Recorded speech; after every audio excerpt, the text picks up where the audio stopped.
Hello students, हूँ છું મૌલિક sir અને તમે જોઈ રહ્યા છો મૌલિક સર ફિઝિક્સ। આજે આપણે ધોરણ 12ના ચેપ્ટર નંબર 1નું ઉદાહરણ નંબર 1.8 શીખવાના છીએ। સૌથી પહેલાં રકમ વાંચી લઈએ તો સ્ક્રીન ઉપર રકમ છે।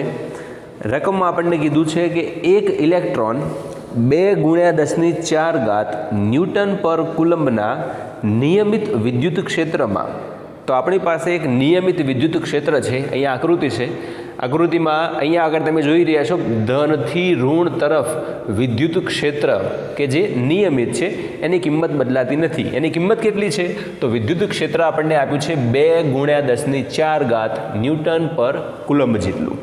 હવે આમાં એક ઇલેક્ટ્રોન 1.5 સેન્ટીમીટર જેટલા અંતરનું પતન પામે છે। હવે આની અંદર અહીંયા ઇલેક્ટ્રોન છે, ઇલેક્ટ્રોન પતન પામે છે, નીચે પડે છે। કેટલા સેન્ટીમીટર તો આપણને આપ્યું છે એક્સ, જે પતન પામે છે એ છે 1.5 સેન્ટીમીટર। જુઓ ઇલેક્ટ્રોન અહીંયા નીચે કેમ આવે છે? વિદ્યુત ક્ષેત્ર હંમેશા ધનથી ઋણ તરફ હોય, ધનમાંથી નીકળે ઋણમાં જાય, તો અહીંયા ઇલેક્ટ્રોન ઋણ વિદ્યુતભારિત હોય અને નીચે ધન વિદ્યુતભાર હોય, એટલે એમની વચ્ચે આકર્ષણ થાય અને એટલા માટે ઇલેક્ટ્રોન નીચે તરફ આવે છે। તો એનું પતન થાય છે 1.5 સેન્ટીમીટર। મીટરમાં કન્વર્ટ કરીએ તો થઈ જાય 1.5 × 10⁻² મીટર। હંમેશા આપણે એક દાખલાની ગણતરી કરીએ છીએ ત્યારે એસઆઈ સિસ્ટમનો ઉપયોગ કરીએ છીએ। જેટલા પણ આપણને રાશિ આપેલી હોય એ બધી જ રાશિના એકમો એ સમાન આપણી પદ્ધતિમાં હોવા જોઈએ। જો બધા સીજીએસમાં હોય તો બધા સીજીએસમાં રાખીશું, બધા એમકેએસમાં હોય તો એમકેએસમાં રાખીશું। આપણે જનરલી એસઆઈ સિસ્ટમનો ઉપયોગ કરતા હોઈએ છીએ। ચલો, એના પછી આપણને એમ કીધું છે કે ક્ષેત્રનું માન અચળ રાખીને તેની દિશા ઉલટાવવામાં આવે છે। તો બીજો કિસ્સો છે કે જેની અંદર વિદ્યુત ક્ષેત્ર જે છે એ એટલું જ, વિદ્યુત ક્ષેત્રનું માન અચળ એટલે કે મૂલ્ય અચળ રાખવાનું છે, પણ એની દિશા ઉલટાવી દેવાની છે। અહીંયા તમે જુઓ તો ક્ષેત્ર નીચેથી ઉપર તરફ જતું હતું, અહીંયા આગળ શું કરીશું? ધન વીજભાર ઉપર હશે અને ઋણ વીજભાર નીચે હશે, તો ક્ષેત્રની દિશા ઉલટાવી ગઈ। અહીંયા આગળ ક્ષેત્ર નીચે તરફ થઈ ગયું છે। તો હવે એ પરિસ્થિતિમાં એક પ્રોટોન તેટલા જ અંતરનું પતન પામે છે। તો આની અંદર એક પ્રોટોન છે, પ્રોટોન માટે આપણે પી પણ લખી શકાય, અત્યારે હાલ ઈ પ્લસ લખ્યો છે, ઈ માઇનસ લખીશું તો ઇલેક્ટ્રોન, ઈ પ્લસ લખીશું તો પ્રોટોન, એવું અત્યારે હાલ આપણે સમજીશું। તો આની અંદર પ્રોટોન નીચે તરફ પતન પામે છે। કેમ કે હવે નીચે ઋણ વિદ્યુતભાર છે અને પ્રોટોન ધન વીજભાર, એમની વચ્ચે આકર્ષણ, એટલે પ્રોટોન જાય નીચે તરફ, તો એ પણ પતન પામે છે। દરેક કિસ્સામાં પતન માટે લાગતો સમય ગણો।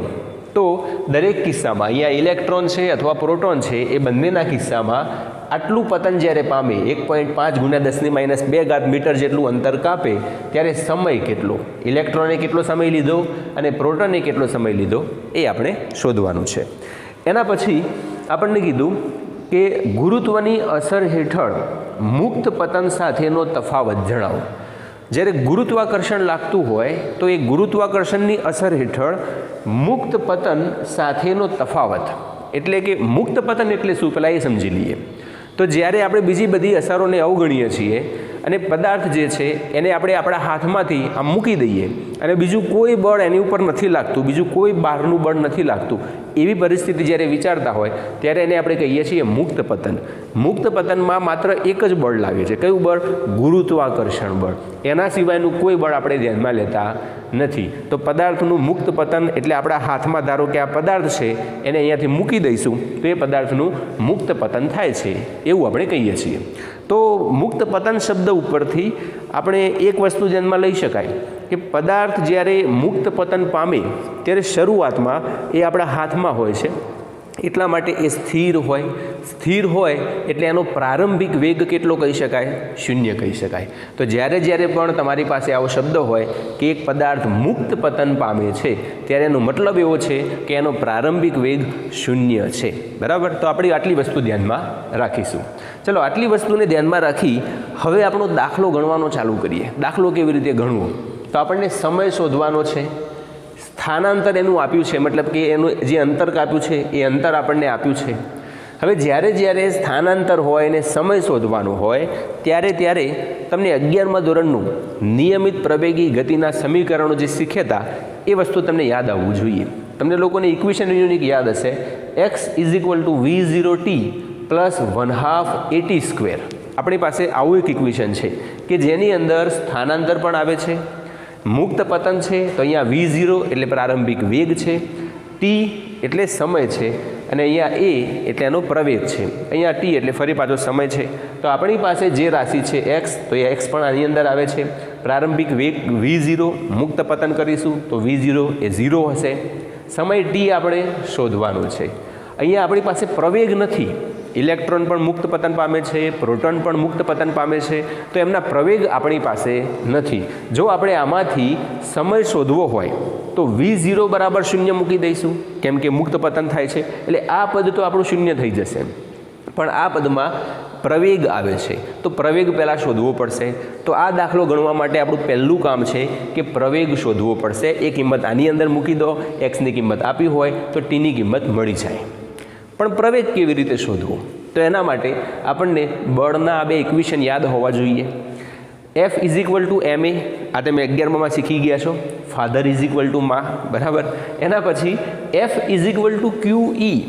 આ ઇક્વેશન આપણે આગળના એક પોઈન્ટમાં શીખ્યા હતા. જ્યારે આપણે વિદ્યુત ક્ષેત્રની વાત કરી ત્યારે આપણે આ વસ્તુની વાત કરી હતી કે E ઇઝ ઇક્વલ ટુ થાય F અપોન Q.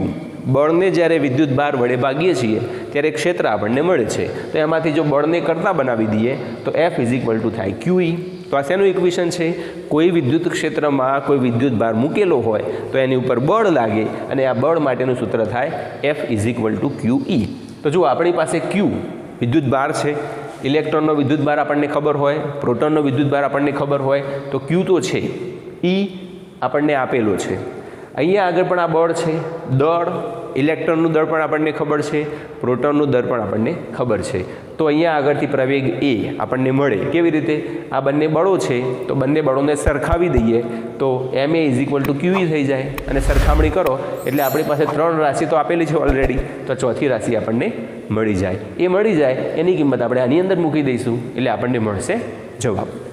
તો શરૂઆત કરીએ તો વિદ્યુત ક્ષેત્રમાં પતન પામતા ઇલેક્ટ્રોનનો પ્રવેગ પહેલાં તો શોધવાનો છે, અને એના માટેનું ઇક્વેશન છે F is equal two QE. પણ F બરાબર તો ma પણ થાય, એટલે F is equal two QE બરાબર ma, અને એના ઉપરથી આ બંનેની સરખામણી ઉપરથી એને કરતાં બનાવો તો શું થશે? m આ બાજુમાં જાય તો QE ભાગ્યા m is equal two a, એટલે કે a is equal two QE ભાગ્યા m. પણ અત્યારે આપણે વાત કરીએ છીએ ઇલેક્ટ્રોન માટે. ઇલેક્ટ્રોન માટેની વાત હોય એટલે પ્રવેગ કોનો? તો કે ઇલેક્ટ્રોનનો, એટલા માટે લખ્યું AE is equal two Q ઇલેક્ટ્રોનનો. ક્ષેત્ર તો જે છે એ બધા માટે સમાન છે, અને માસ ઓફ ઇલેક્ટ્રોન, તો દળ ઇલેક્ટ્રોનનું લઈશું ત્યારે આ જે આપણને પ્રવેગ મળશે એ ઇલેક્ટ્રોન માટે મળશે. તો એમાં આગળ ગણતરી કરીએ તો AE ઇઝ ઇક્વલ ટુ Qની જગ્યાએ વિદ્યુત ભાર જે છે ઇલેક્ટ્રોનનો એ થઈ જશે 1.6 ગુણ્યા 10⁻19. ઇલેક્ટ્રોનનો વિદ્યુત ભાર ઋણ હોય, આ પ્રવેગ જે છે એ આપણને ઋણ મળી શકે, પણ અત્યારે હાલ આપણે માત્ર મૂલ્યની વાત કરીએ છીએ. દિશાની જરૂર હોય તો દિશાની પણ વાત કરી શકાય. પ્રવેગ જે છે અહીંયા માઇનસ મૂકવાથી આનો જવાબ માઇનસ મળે, અને માઇનસનો મતલબ શું છે કે વિદ્યુત ક્ષેત્ર આ તરફ છે અને ઇલેક્ટ્રોનનો પ્રવેગ આ તરફ છે, એટલે કે પરસ્પર વિરુદ્ધ દિશામાં છે. અને ફિઝિક્સમાં જ્યારે પણ માઇનસ આવે છે ત્યારે આપણે કહીએ છીએ કે આ વિરુદ્ધ દિશામાં છે, એટલે આનો પ્રવેગ આપણને ઋણ મળી શકે, પણ હાલ આપણે એની કોઈ દિશાની વાત કરતા નથી, અને એટલા માટે આમાં આપણે વિદ્યુત ભારની કોઈ નિશાની મૂકતા નથી. મૂકવી હોય તો મૂકી શકાય. ગુણ્યા આપણને ક્ષેત્ર જે છે એ આપેલું છે 2 ગુણ્યા 10⁴ ભાગ્યા એનું દળ જે છે ઇલેક્ટ્રોનનું દળ થાય 9.11 ગુણ્યા 10⁻31 કિલોગ્રામ. અને આટલું મૂકવાથી ગણતરી આપણે કરીશું 1.6 ગુણ્યા 2 ભાગ્યા 9.11, તો એ આપણને મળશે 0.35, અને ઘાત જે છે -31 ઉપર લઈ જાઓ તો +31 થઈ જાય, 31 ને 4 35 થઈ જાય, 35માંથી 19 બાદ કરો એટલે 16 આપણને મળી જાય. તો આ મળી ગયો ઇલેક્ટ્રોનનો પ્રવેગ 0.35 ગુણ્યા 10⁻16 મીટર પર સેકન્ડ સ્ક્વેર. પ્રવેગ મળી જાય તો પછી એને આ સૂત્રમાં મૂકી દઈએ તો આપણને સમય પણ મળી જાય. તો હવે આગળ ગણતરી કરીએ તો ઇલેક્ટ્રોનને x જેટલા પતન માટે લાગતો સમય, x ઇઝ ઇક્વલ ટુ સૂત્ર છે v0t + 1/2 at². પણ ઇલેક્ટ્રોન માટે વાત કરીએ છીએ એટલે અહીંયા a ઇલેક્ટ્રોન અને t ઇલેક્ટ્રોન એવું લખીશું. ચલો એની અંદરથી v0 પ્રારંભિક વેગ મુક્ત પતન માટે હંમેશા કેટલો હશે? 0. તો અહીંયા આગળ આ પદ આખું થઈ જાય 0. તો હવે x ઇઝ ઇક્વલ ટુ આટલું પદ વધ્યું છે, ટીને કરતાં બનાવવો છે, સમય આપણે શોધવો છે, તો 2 પહેલાં આ બાજુમાં લાવી દઈશું તો 2x, એ આ બાજુમાં લાવી દઈશું તો upon A is equal two થઈ જાય TE સ્ક્વેર, અને એમાંથી સ્ક્વેર આ બાજુમાં લાવો તો વર્ગમૂળ થઈ જશે તો TE is equal to √2x upon a, અને એની કિંમતો મૂકી દઈએ તો √2 ગુણ્યા x એટલે 1.5 ગુણ્યા 10⁻2 ભાગ્યા એ આપણને ઓલરેડી મળી ગયો છે 0.35 ગુણ્યા 10⁻16 ઇઝ ઇક્વલ ટુ વર્ગમૂળમાં જાઓ તો આનો જવાબ જે છે 2 ગુણ્યા 1.5 એટલે થઈ જશે 3 ભાગ્યા 0.35 એટલે આ થાય 8.57 ગુણ્યા અહીંયા 10⁻16 હતી, ઉપર જાય તો 10⁻16, ઓલરેડી -2 હતી તો -18 થશે, અને આનું વર્ગમૂળ આપણે કાઢીશું તો 8.57નું વર્ગમૂળ થશે 2.92 ગુણ્યા 10⁻18 નું વર્ગમૂળ. ઘાતનું વર્ગમૂળ કાઢો ત્યારે હંમેશા અડધી ઘાત કરવાની હોય. વર્ગમૂળ જ્યારે કાઢીશું ઘાતનું ત્યારે કેટલી ઘાત કરીશું? અડધી કરીશું. તો -18 છે તો એનું થઈ જશે -9 સેકન્ડ. તો આ જે જવાબ મળ્યો એ આપણને મળ્યો T ઇલેક્ટ્રોન. ઇલેક્ટ્રોનને અહીંયાથી મુક્ત પતન પામશે ત્યારે, મતલબ કે અત્યારે હાલ વિદ્યુત ક્ષેત્રની અસર હેઠળ મુક્ત પતન પામે છે, તો એ વખતે એને જે સમય લાગશે T ઇલેક્ટ્રોન માટે એ થશે 2.92 ગુણ્યા 10⁻9 સેકન્ડ. આટલા સમયમાં એ આટલું અંતર 1.5 સેન્ટીમીટર અંતર કાપે છે. તો આ ગણતરી કરી આપણે ઇલેક્ટ્રોન માટે. સેમ ટુ સેમ ગણતરી આપણે પ્રોટોન માટે પણ કરી શકાય, પણ અત્યારે હાલ હવે એ ગણતરી હું નહીં કરું, એ ગણતરી તમે લોકો જાતે કરજો. અહીંયા હું તમને એકવાર સમજાવી દઉં કે આપણે ક્યાં ક્યાં ફરક કરવો પડશે. ગણતરી સેમ ટુ સેમ આપણે આ જ રીતે કરવાની છે, પણ કિંમતો પ્રોટોન માટે મૂકવાની છે. અહીંયા આગળ વિદ્યુત ક્ષેત્રમાં પતન પામતા પ્રોટોનનો પ્રવેગ શોધીશું. એના માટે ઇક્વેશન આપણું આ જ થશે. એની જગ્યાએ શું લખીશું? P લખીશું. તો AP is equal two QP E ભાગ્યા MP, અને એની અંદર પ્રોટોન માટેની કિંમતો મૂકીશું. વીજભાર જે છે પ્રોટોન માટે પણ આટલો જ વીજભાર છે, પ્લસ માઇનસ હાલ આપણે કંઈ ધ્યાનમાં લેતા નથી, મૂલ્યની વાત કરીએ છીએ. તો આ એનો વીજભાર ગુણ્યા ક્ષેત્ર આપણું હતું એમના એમ. માસ ઓફ ઇલેક્ટ્રોન અને માસ ઓફ પ્રોટોન એ બંને અલગ અલગ છે. માસ ઓફ પ્રોટોન કેટલું થાય? તો પ્રોટોનનું દળ તમે જ્યારે લખો ત્યારે એ થઈ જશે MP ઇઝ ઇક્વલ ટુ 1.67 ગુણ્યા 10⁻27 કિલોગ્રામ. તો આ દળ જે છે એ પ્રોટોન માટેનું દળ છે. તો આ દળ બધા આપણે યાદ રાખવાનું છે. ઇલેક્ટ્રોનનું દળ, પ્રોટોનનું દળ, આ બધી કિંમતો યાદ રાખવાની. દાખલામાં આપણને આ બધું જોઈશે. ચલો, તો આ કિંમત જે છે એ તમે લોકો અહીંયા મૂકી દેશો એટલે એનો પ્રવેગ મળી જશે. પ્રવેગ મળી જાય પછી આપણે એનો સમય શોધવો છે, તો આ જ ઇક્વેશન પાછું યુઝ કરીશું, પણ જ્યાં જ્યાં ઇલેક્ટ્રોન માટે E લખ્યો હોય ત્યાં ત્યાં પ્રોટોન માટે P લખી દઈશું, અને એવી રીતે આગળ કિંમતો તમે મૂકશો એટલે આપણને જવાબ જે છે એ આટલું મળશે. TP જે છે પ્રોટોન માટેનો સમય એ આપણને મળશે 1.3 ગુણ્યા 10⁻7 સેકન્ડ. બરાબર. તો આની ગણતરી તમે લોકો જાતે કરી લેજો. અત્યારે હાલ હવે આપણે આ બે જવાબની કમ્પેરિઝન કરીએ. ઇલેક્ટ્રોન માટે જે સમય લાગ્યો એ, પ્રોટોન માટે જે સમય લાગ્યો એ. જુઓ, સૌથી પહેલો પ્રશ્ન એમ કે ભાઈ પ્રોટોન જે છે એ ભારે કહેવાય કે ઇલેક્ટ્રોન ભારે કહેવાય? તો એમના દળ ચેક કરી લેવાના. અહીંયા જુઓ, દળ છે 10⁻27 કિલોગ્રામ પ્રોટોન માટે. ઇલેક્ટ્રોન માટે કેટલું છે? 10⁻31 કિલોગ્રામ. માઇનસમાં છે, વધારે છે 31, પણ માઇનસમાં છે એટલે ઓછું કહેવાય. તો આનું દળ ઓછું છે, જ્યારે આનું દળ વધારે છે. તો પ્રોટોનનું દળ વધારે હોય, ઇલેક્ટ્રોનનું દળ ઓછું હોય. ચલો, હવે અહીંયા સમય કેવો મળે છે? તો ઇલેક્ટ્રોન માટે સમય મળે છે -9 સેકન્ડ, 10⁻9 સેકન્ડના સ્વરૂપમાં મળે છે. પ્રોટોન માટેનો જે સમય છે એ મળે છે 10⁻7 સેકન્ડ.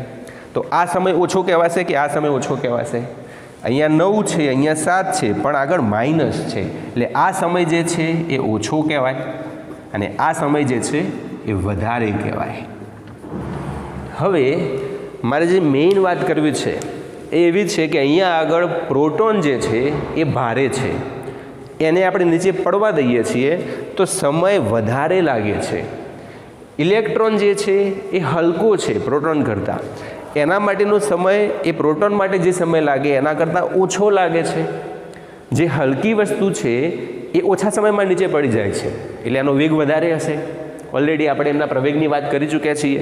તમે ગણતરી કરો ત્યારે પ્રવેગની પણ કમ્પેરિઝન કરી લેજો.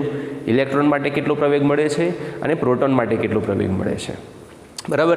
તો અહીંયા આગળ વસ્તુ મેઇન એવી થાય છે કે જે ભારે કણ છે એને નીચે પડવામાં વધારે સમય લાગે છે અને જે હલકો કણ છે એને નીચે પડવામાં ઓછો સમય લાગે છે. હવે આ વાત થઈ વિદ્યુત ક્ષેત્રની અસર હેઠળ જ્યારે પતન પામતો હોય ત્યારે. પણ ગુરુત્વ ક્ષેત્ર હોય એટલે કે ગુરુત્વાકર્ષણ બળ હોય એ પરિસ્થિતિમાં આના કરતાં ઉલટું હોય. તમે થોડું યાદ કરો. ધારો કે આપણી પાસે એ થોડું રૂ છે અને બીજું એક લઈ લો, આપણી પાસે ધારો કે લોખંડનો ગોળો છે. લોખંડનો ગોળો એ વધારે દળ ધરાવે છે, રૂ એ ઓછું દળ ધરાવે છે. હવે જો આપણે બંનેને સાથે નીચે ફેંકીશું તો કોણ પહેલાં જમીન ઉપર પડશે? સિમ્પલ વસ્તુ છે કે ભાઈ લોખંડનો ગોળો જે છે એ ફટાફટ નીચે પડી જશે, જ્યારે રૂ જે છે એ ધીરે ધીરે નીચે પડશે. તો ગુરુત્વાકર્ષણની અસરમાં શું થાય? હલકો પદાર્થ ધીરે ધીરે નીચે જાય અને ભારે પદાર્થ ઝડપથી નીચે જાય. વિદ્યુત ક્ષેત્રમાં એનાથી ઉલટું, હલકો પદાર્થ ફટાફટ નીચે જાય છે અને ભારે પદાર્થ ધીરે ધીરે નીચે જાય છે. તો આ બંનેમાં આપણને આટલો ફરક જોવા મળશે. તો આવી રીતે આપણો આ જે દાખલો છે એ આપણે ગણી શકીએ છીએ. તો જો વિડીયો તમને બધાને ગમ્યો હોય તો લાઈક કરી લેજો, તમારા મિત્રો સાથે પણ શેર કરી લેજો. બરાબર. આગળ આપણે આખો સિલેબસ 12મા ધોરણનો આખો સિલેબસ જે છે એ અહીંયા આગળ આપણી ચેનલ મૌલિક સર ફિઝિક્સમાં શીખવાના છીએ. તો મારી સાથે જોડાયેલા રહેજો. ફરી મળીશું નવા પોઈન્ટ સાથે, નવા દાખલા સાથે. ત્યાં સુધી ગુડ બાય.